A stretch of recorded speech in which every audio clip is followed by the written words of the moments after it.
تبخوا چه کاری دیگه؟ از خواه مامستمه. ها مامسته؟ الله بجی. زمان کردی؟ زمان کردی اره. بله.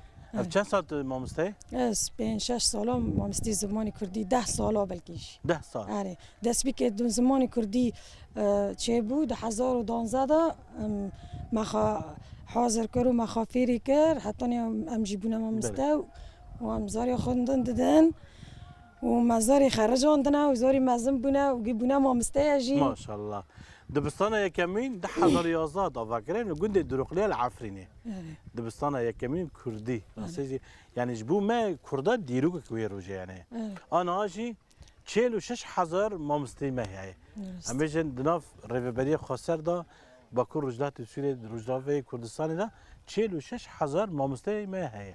چه قصه باشه. بر یک مامسته تنبو. نه. بری بدزد خواندن.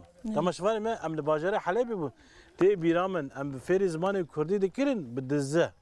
کس بینه حسی ایوار بو ام دکات مالا و گلک امیشن انسان دنجی هبون یعنی به زمان خود فیر نکنی فیر ببان یعنی. مجیزاری خواه شان زمان کردی نو ل ور و گندا گریدای نفچه قناه زمان کردی و داره زاروکان فیر دکرن مجیزاری خواه فیر کر و ماشان نوی داره آسته که برن و هیدی مزم بون آنها زانگه جی خارجین کارو خبات خواهش بردام دکن زمان کردی و یعنی جی خواد هر کاری داد بیننه راستی جی نه تشتی برام بکشن هم بن امیر مفشی وقته تدی دام یک دخوینی به چکانی خود دخوینی.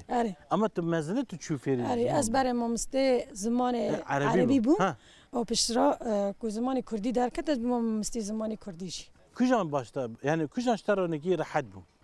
یعنی زمانی مروف چطوره یعنی زمان مرا باشتره مرت در حتی خودستینه مرت در حتی خودستینه هند بیتر تشتان ناز که بلکی برای ما زمان عربی دخواند دیروک ندین دخواندن لی اما زمان کردی دا ما دیروک خواهی کردی خواند.